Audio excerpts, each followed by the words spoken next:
It's beginning to look a lot like Christmas. The tree is up. The lights are on. Andy, Jack, and Peter are in the studio / B studio. In the and it is house. time in the house for Prep Sports Plus, powered by Fairway Food Stores. Oh, double Christmas. Ooh, happy holidays for all you Christmas haters out there. We're all about Christmas on the show and any other holidays that you guys celebrate, but where you can still watch our show. It's the holiday season. Holiday season. We should have one of those. We should like 12 days out of Christmas. Every show we should eat the chocolate next year because it's too late now.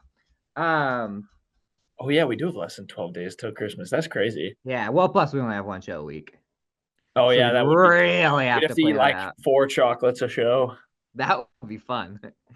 That would be a good video. You know what? You can make that video for our YouTube. It could be like when you forget to eat the monthly candies, and then the video is just you shoving like just eating a bunch of chocolate. Yeah, eating a bunch of chocolate. No. I get a migraine headache. We are here. We're gonna talk a little basketball.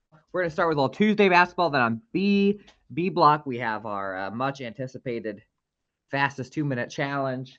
For the Friday games, we're going to jump right into the B block here on Southeast Iowa Union Prep Sports Plus. And you know what? I would really like to know what happened on the floor at Washington High School on Tuesday, December 9th, 2025. And only one man knows the real scoop. Jack. Peter? Oh, yeah. I guess Jack and Peter, because you were both there. But I choose Jack to tell me what happened as the Demons took on Mediapolis. Yeah.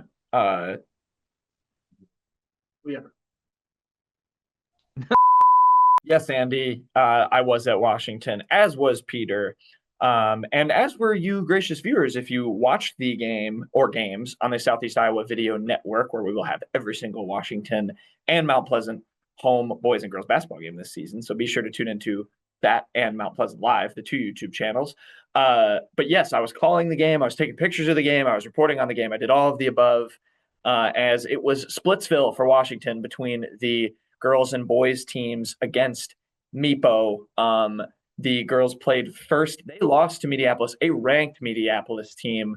It should be noted. They were number 11 in the Iowa Girls High School Athletic Union latest poll from December 3rd. So they came in as the number 11 team. They also came in having beaten the number 12 team in Tipton, so the team right below them in the rankings. So they were, kind of riding the high of that. And Washington hung with them, it has to be said. The scoreline, I don't think reflects how close the game actually was. And even the box score, because Washington was only in double figures in scoring in the first quarter. They were scored under 10 points in the other 3 quarters. And get distracted by Andy's burger. But they hung with MIPO, I thought, throughout most of this game. MIPO entered the game number 1 in Class 3A in three-point shooting. They were north of 40% in their first 2 games. I think they were the best three-point shooting team in the state in that class last year. They were the best in the class in multiple categories and brought all but one player from that team back. They had 5 first-team All-SEISC selections. They had the SEISC Player of the South Player of the Year coming back in Josie Hutchinson, who Washington held to 4 points. But it was Ella Weigenbach who absolutely went off. 23 points. She made 7 threes. They came alive in the fourth quarter, hit a bunch of threes, just kind of pull away. And then their press kind of suffocated Washington. They pressed off of makes. They pressed off of misses, which I talked to Colin Mulford after the game, and he kind of said that's especially tough when they're trying to get after you after misses because it can be a little bit of a scramble drill. You're not as set. So MIPO absolutely going to be a team to watch in the SEISC South, and sort of took it to Washington in that fourth quarter. Injury bug bit Washington again. Adeline Long did come back. She started. She was okay, had that kind of gnarly ankle injury after the first quarter against Keokuk, didn't return for that game. Was back. She was on a little bit of a minutes restriction, but she's okay. But then Oakley Saboski, one of Washington's other starters, got hurt in the third quarter. also, knock on wood, don't have an update yet, but appeared all right after the game. She came back to the bench. She wasn't wearing any ice even or anything, but so hopefully she'll be okay as well. And it was just a little bit of a scare there. But again, Washington losing another key player. She was leading them in scoring before she got hurt. So, of course, it's two games now where the two best players in the game for Washington get hurt and get kind of taken out of it.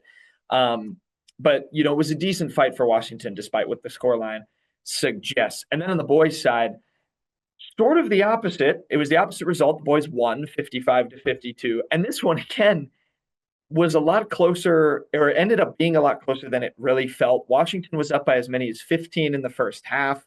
They had a, 30-17 lead at halftime. Meepo fought all the way back. They kind of grinded it down. They ran the press a bunch in the second half. They hit a bunch of threes in the second half, but Washington, they entered the bonus with 1:13 left in the fourth quarter. They went 6 for 8 from the free throw line in that span, and ended up hanging on to a 55-52 win. So probably closer than what Colin Stark would have wanted, the Demons coach. But, he kind of said in that Keokuk game that they got sort of punched in the mouth, Andy, and they did the opposite of that in the first half and ended up needing to lean on that big cushion. And it never really felt that Meepo was going to win the game. And credit to them, they're a good team. They play really fast, which kind of feeds it into Washington. Nick Stone, Drew Conrad, and Rajon Roth, were all in double figures again. That's the third straight game. They all scored 10 or more points. So just a good group of guards for Washington. They got it done. They all made some free throws, or at least Conrad and Roth did there at the end of the game, and took care of business. So, Stark was probably a little disappointed with how close the scoreline ended up being, but it didn't really feel like Washington was going to let it slip away. They had a couple costly turnovers, but they got that big cushion in the first half, and they got it done. Splitsville between the girls and boys teams at Washington. Splitsville between the orange and the black. Yeah, I agree. I watched games back last night, and watching the boys game, I was pretty confident that Washington had it. That actually kind of reminds me of my Monday game, because on Monday night I had the Mount Pleasant girl. Sorry, my kid's homesick, and she is doing the thing where she creeps closer and closer. I had the Mount Pleasant girls game, and we'll talk in the fastest two about the Mount Pleasant girls versus Burlington on Friday. But I just want to say that against Burlington, a ranked team, they had one bad quarter. They looked super sharp. They lost, but Burlington's, a ranked 4A team. They lost by just 15. Now, against Holy Trinity, I was like, oh, Mount Pleasant's going to go out and score all sorts of points. Just roll it up on Holy Trinity. Not exactly as Mount Pleasant does beat Holy Trinity by, I had I think by 8 points. I had the final score up on my tab, so I'm pulling it back up. But it was just like your game where they just led for like in the fourth quarter, it was like they led by like 4 or 5, and then you'd say, oh, once it gets up to like 7, it's all over, and it just never did. And they Holy Trinity kept cutting back. It was a 6-point game with 33-27, so also not very many points scored after Mount Pleasant had just scored 56 against Burlington. For the Panther girls, Kinley White scored 10 points. Abigail Shelengoski with 7 in that. And then I want to say last night the Mount Pleasant girls played again, and they went to this crazy stuff going on. This is just an insane day. They went to Oskaloosa, who is a school that I had covered against. I'm gonna try and throw something at my dog. Something soft. Don't call me that one guy who zapped his dog on stream. Whoop. But they went to. I'm just gonna take a walk. I'm gonna take a walk with you guys. We talked about the Mount Pleasant girls basketball team, which went to Oskaloosa, a team that beat Fairfield by 14 points. They are built a lot like Mount Pleasant, and I knew that going in. I actually had talked to Coach Kurt Watson. I said, well, that should be an interesting game because Oskaloosa is very fast, up and down type team. But they're a little shorter than you guys. Their guards are a little shorter. They have these 3, I think I talked about them on the show once, the Cole sisters. who were very good. But Mount Pleasant went in and only lost by 1 point last night. The final score was 51-50, and Mount Pleasant's Maya Starr had a potential game winner just roll off the rim at the buzzer. So kind of an encouraging week for, I'd say an encouraging 3 games for Mount Pleasant. Funny enough, I'd say that the game that was the least encouraging was the one they won, because I thought that was a game where they would win by more. But now physically, I was in beautiful Fairfield, Iowa, Jack, as I walk back to my seat. I was at beautiful Fairfield, Iowa, where I think an underrated Highway 34 rival. Oh. Another one. They gave me like an exclamation point on my video. I won't sit down so fast, Zoom. Jeez. Anyway, I was at Fairfield. Fairfield Ottumwa, there was a time like 6-7 years ago when Burlington joined the Southeast Conference, where it looked like Ottumwa was going to join with them. And this would have been, I think, one of Fairfield's biggest rivals at that point, because they would have been the closest team to Ottumwa. They played in girls and boys basketball. I made the mistake of texting you, Jack, because I saw that Ottumwa was 0-2 in girls basketball. I said, I was like, yeah, I think Ottumwa has been struggling this year. Fairfield get a win. I noticed that we were in trouble and that Fairfield was in trouble about 15 seconds into the game when I saw the first time Ottumwa ran a fast break. The Ottumwa girls rolled up on Fairfield girls last night. Final score was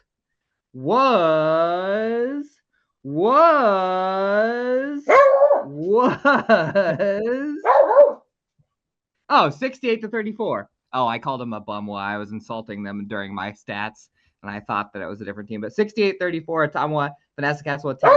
The boys was a 5-point loss for Fairfield. Down 3 with less than 5 seconds left. Drew Conrad threw up an NBA 3 that hit the top of the backboard, hit the front of the rim, and rolled off. Trojan boys drop one 51-46. Ethan Bisgard with 13 and Drew Myers with 13. So that was a really tough one. I think I said Drew Myers, right? Yeah, Drew Myers threw up a buzzer. Did I say Drew Conrad? I don't think you're eligible to play for both Washington. Yeah, Drews. We've got so many Drews, and I'm technically an Andrew, so I like to catch those things 15 seconds late. But yeah, Fairfield stormed all the way back to have a shot. They just didn't play very strong in the first half. I thought they definitely probably should have won that because when they were storming back, they were getting steals and getting a million shot attempts and all that stuff. It felt like if they just had a little more time. So Trojans fall 51-46. And so 0-2 in Fairfield, 1-1 in Washington. And by the way, Mount Pleasant boys lost to Notre Dame, possibly the South Division heavy favorites this year last night by about 16 points. So that's all we had for Tuesday's games. We're going to take a little break. I'm going to lock my dog in with my sick kid upstairs and eat the rest of this gas station cheeseburger, which is the subject of much controversy down here. And you will stick with us, fans.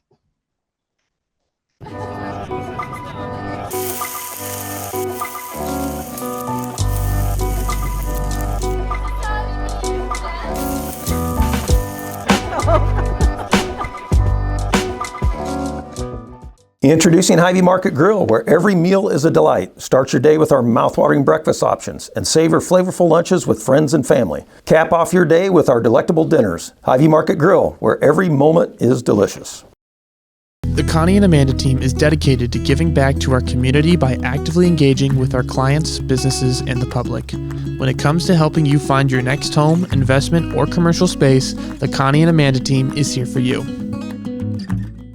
At WCHC, our goal is to take great care of our patients and our staff. We are able to approach you, take care of your issues, but also give you a path, as far as referrals or treating you right then and there. Our role in the community is taking care of something that matters to everyone. It's their family and their health. More than you expect for your health care. Celebrate the season at the Mount Pleasant Festival of Lights. With over 180 dazzling light displays, it's the perfect holiday tradition for families, friends, and loved ones. Experience the magic from the comfort of your car, and on select nights, bring the kids to meet Santa himself. Don't miss this enchanting event that brings holiday spirit to life. For directions, dates, times, and ticket info, head to oldthreshers.com. The Mount Pleasant Festival of Lights, where holiday magic comes to life. We're back. Prep Sports Plus, powered by the Southeast Iowa Union. And this is our new, maybe one-time segment if we get sued. The fastest 2 minutes in high school basketball. I throw it over to Jack to get us started. As we begin, the fastest 3 minutes. We go to Washington High School, where he said Jackson Clark Griswold had his way with the Washington defense. He made the Washington defense task. Why did you move to Florida, Clark? But he came back and dropped a double-double, 28 points, 17 rebounds. He got cruising against the Washington Demons, 3 double-digit scores for Washington. Rajon Roth IRA was a good investment, 14 points, 5 rebounds for him. Nick Leave No Stone Unturned, finished with 11. And Drew Conrad, I didn't come up with the name for him, 12 points. Demons lose, blown out, 78-42. In Burlington, Iowa, where Abigail the Shell Shelengoski scored a lot of baskets, compared to what? Finishing with 13 points to lead the way. And Haley, I cannot tell a lie, Dolph, didn't need a 2 to 3 minute speech at Gettysburg, and instead let her game do the talking, putting up 11, but unfortunately the Panthers fell 71-56. And on the boys' side, it was a similar result as the Greyhounds rolled 59-42. Silver lining for Panthers. Isaiah, are you speaking my language? 8.7 rebounds. Or about he can beat 8.7 boards. It's a sweep for the Burlington Greyhounds. Back to beautiful Washington, Iowa, where sophomore Ronald Reagan Miller said, Mr. Keokuk, tear down this wall of dominance in SEC girls basketball. But the Keo Russia Chiefs chose the nuclear option. Staunch defense in a 39-31 Keokuk victory. The Fort Madison moves a thriller between the Bloodhounds and the Fairfield Trojans. Ethan, you can't guard me, led the way with 13 points for visiting Trojans. Nolan Smith did his best. Dennis Rodman in finishing with 0 points, but 15 rebounds. And Fairfield left the Bloodhounds still sniffing for a victory, as a Guzman buzzer beater was no good. Fairfield with the 740. And we go right back to the Hound Dome, where the Fairfield girls tested the Bloodhounds with their starting lineup of Maddie Martin, Lauren Martin, Mark Martin, Steve Martin, and Ricky Martin. But it was the hosting Hounds who were living La Vida Loca, winning 47-30. Over to the SEISC North on the boys' side, and it was an all-you-did matchup between the Hillcrest Academy Ravens and the Columbus Wildcats. Hillcrest fans are fans of Kale. Billy, that is. He led the way for the Ravens with, I lost my score. Hold on, we have the final. 24 That's okay, points. Deej, take your time. No Bailey. Abraham Lincoln Miller then with rebound beat the Ravens. They went over Sheba, 61-40. And now in the Southeast Iowa Super Duper Conference North Division, where Pekin and Waco clashed, and Abby, the master of disguise, was proof she was turtly enough for the Turtle Club, scoring 14 points and bringing down 12 rebounds. And in the postgame, and Pekin won 53-47, sorry. On the boys' side, the Warriors avenged the loss on the girls' side, winning 61-55. Pekin pulled Milliken the points with 23. Lead Panthers, double figures. Elijah, rock and roll all night, 15. And a fellow senior, Riley Smith, 12. But it was Waco rolling. Sam Hornmeyer was no backup for the visiting Waco Warriors. He finished with 10 points. Hold it, Dukes leads the way with 20. It went over. In the valley, Cedar Valley that is, where Highland and Cedar Valley Christian went at it.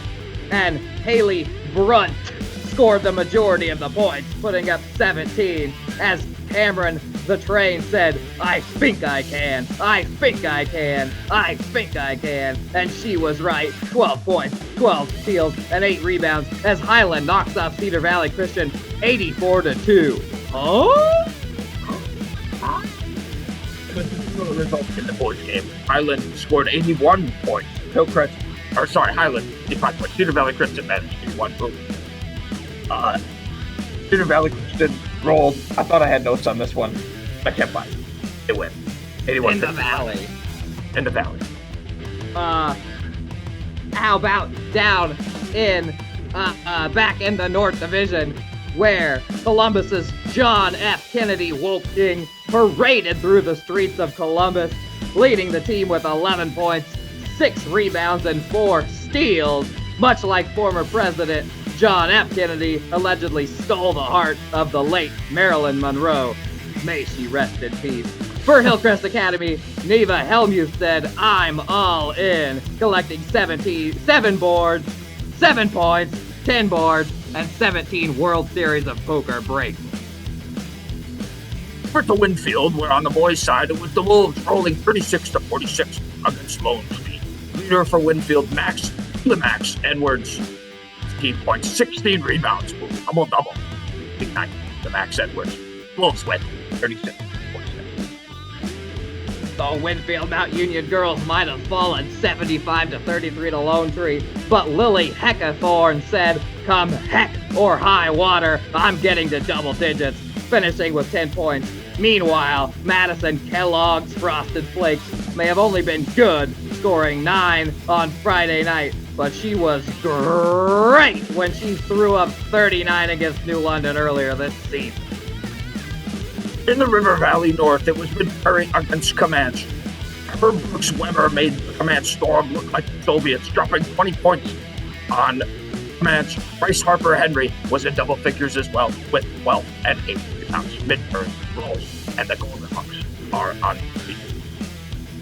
In the Super South, where Union rivals Van Buren County and New London went at it, and Daphne Wells' jump shot was water all game long, throwing in 19 points, while Adeline Snowgren lived up to her name, smiling wide as she scored 13 in the frozen tundra, as Van Buren County knocks off New London 63-9. Warriors matched that effort on the boys' side, winning 60-56 over New London. Games for Will the Drill Cockerell. 2 points for him. Duncan led Westwood. We've got breaking news out of Eldon, where the Moravia Mohawks have been taught that Mohawks have been out of style since the 90s, you punk rock hooligans. Colby Insaner and the Membrainer said, no brain? Well, you have no answer. For me, 18 points, 23 rebounds, as Cardinal outlasts Moravia 66-64. The Centerville War was not the same story for the Cardinal boys team.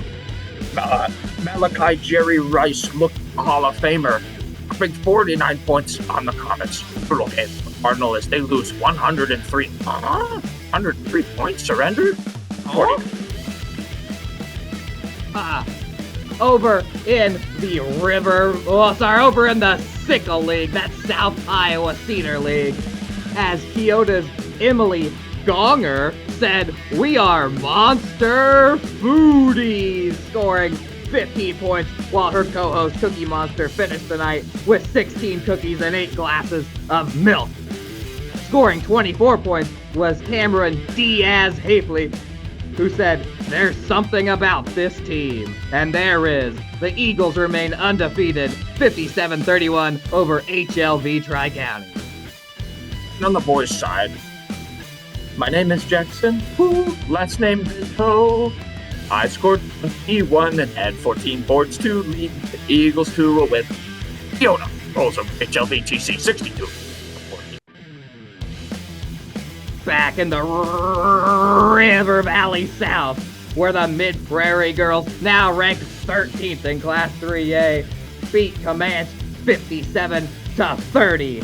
Morgan Bender, more like Morgan Breaker, because she snapped Comanche in half, scoring 16 points, while Jolton Jovi Evans made Mr. DiMaggio proud with 13 points, 6 It was a funny meme rebounds. our producer made about him, or about her movie. Was it that Jovi had 6 rebounds and 7 steals? By the way, shout out to Mr. DiMaggio's ex-wife, Marilyn Monroe. May she rest in peace. Oh, and Brooklyn Rob Schneider was an animal on the court, dropping 10. That's our fastest 2 minutes. Can I get a time check on that? 10 minutes? I gotta say, it is way better when you put the actual ESPN music on. It's so much funnier. Yeah, I'm excited. I'm excited to see if we can get that past the censors. I was trying to curtail my volume because I realized we're in an office setting, but I can't do my impression at the same volume. I'm trying. Hey, you're getting yelled at too much during this show. I need to go into a soundproof booth. There you go. Let us know in the comments if you named. Let us know if that's the last time or if we're gonna do it again. Peter hated it. I kept looking over at him. He had his face in his hands the entire time. Oh, good. Well, that's all we really wanted. That's all for the B block. When we come back, Jack, we're going to talk about bowling, and you won't believe what's happened on the bowling alleys. Good tease. Attention Hy-Vee shoppers, introducing Hy-Vee Perks, your ticket to exclusive savings and rewards. Access exclusive perks, prices, earn gas discounts, and unlock special deals. All this for free. Join Hy-Vee Perks today and start saving.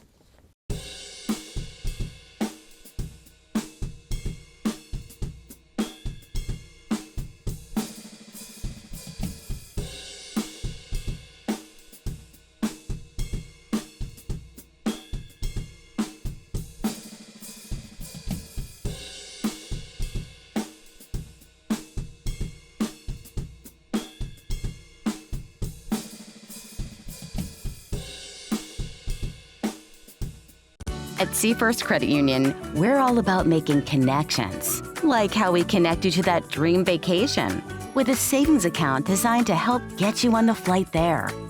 Connect with SeaFirst today and see why together is better. Celebrate the season at the Mount Pleasant Festival of Lights. With over 180 dazzling light displays, it's the perfect holiday tradition for families, friends, and loved ones. Experience the magic from the comfort of your car, and on select nights, bring the kids to meet Santa himself. Don't miss this enchanting event that brings holiday spirit to life. For directions, dates, times, and ticket info, head to oldthreshers.com. The Mount Pleasant Festival of Lights, where holiday magic comes to life. In the heart of rural Iowa, where community matters most, the connections we make are made to last. Meet KCTC, your hometown internet, phone, and TV provider. At KCTC, we're not just about technology, we're about people. Our dedicated team are your neighbors, committed to bringing you top-tier services right where you live. We believe in giving back to the community that raised us. Experience the power of a real connection with KCTC. Join us in building a stronger, more connected Southeast Iowa.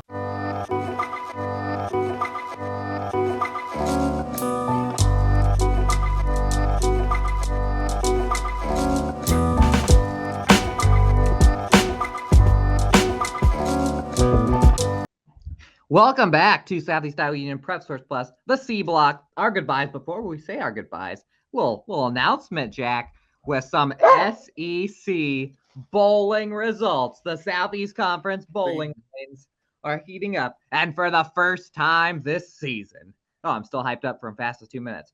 For the first time this season, all of the SEC bowling teams were in action last week. We even had a little Mount Pleasant versus Washington, the rivalry, the unnamed rivalry of the Demons and the Panthers on the lanes at Mount Pleasant. The Washington boys bowling team, Jack, has been putting up some numbies. They beat Mount Pleasant 27-54 to 23-71.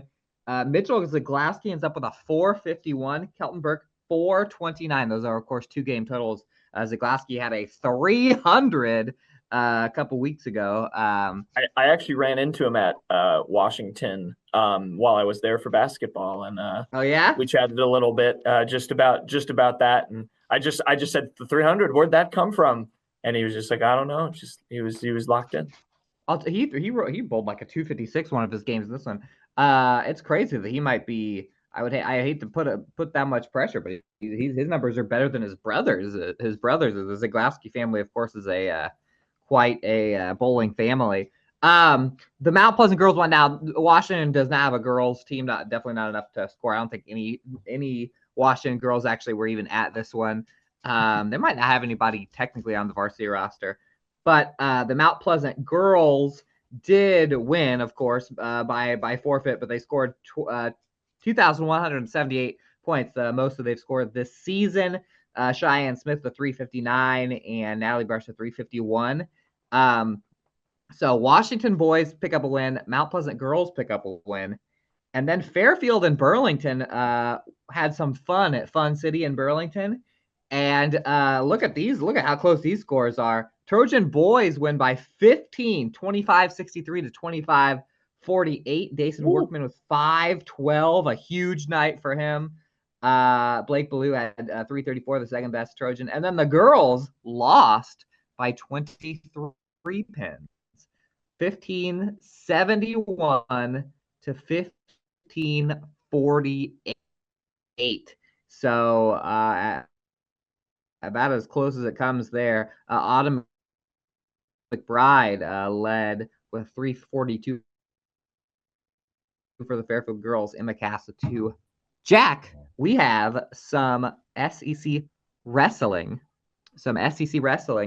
And you know who's wrestling who on Thursday. Let us know. I do know who's wrestling on Thursday. It might have already been in the books, depending on when you're watching this. But if you are watching this on Thursday, which we hope you are, because that is when it premieres, Washington will be at a triangular, I guess, kind of a form of a quad, but I guess more of a triangular for the boys and the girls teams. You can stream that here on the Southeast Iowa Video Network. They are going up against Fairfield. Washington and Fairfield will both be there. They'll wrestle each other for boys and girls. The Washington boys will wrestle Iowa Valley, and the girls will wrestle Van Buren County as well. So couple of teams that the Washington boys and girls get to face. Fort Madison is in action at a triangular, and then Keokuk and Mount Pleasant are facing off in a duel. Mount Pleasant is at home, and guess what? You can also watch it, Mount Pleasant live. So if you want Washington, Fairfield, Mount Pleasant, they will all be in action. They will all be streamed live on the Southeast Iowa Video Network. I will be at Washington and Fairfield, not on the call. I must confess my wrestling chops are not as good on a broadcasting level, but we have some great people filling in to do it. So there will be some commentary, and you will thank your lucky stars it's not by myself, because it will be much more enjoyable with the folks we have doing it. But I will be there taking pictures, reporting, doing all that stuff. So some once Fairfield, I watched them in person for boys and girls recently, and some impressive stuff from them, and excited to see Washington. They have some high expectations for themselves on both sides after doing their winter media nights. So looking forward to that. So there's your SEC in wrestling. And yeah, we'll be there. Go ahead and watch some wrestling. And before we go, quick picks. Give me your winner. Iowa State women's basketball that already happened when they're watching this, and Iowa State men's basketball on Thursday night. Got the Hawkeyes in women's basketball. Got the Cyclones on the men's side. Iowa State, I think, might be 3 in my national championship tier right now. I said on a different show that win over Purdue, one of the more impressive wins I think we've seen in the last 5-10 years to do what they did on the road. It's not an anti-Iowa thing. I just think Iowa State's at a little bit of a different level right now. I've got Iowa to keep it close in that men's game, but lose. And I think the Iowa women are going to win too. I'm man, that's almost, the women's game's almost more endearing than the men's game, with just the stars in that one. Of course, when you're watching, this already happened. So, indeed, we will see you next week. Southeast Iowa Union Prep Sports Plus. Bye.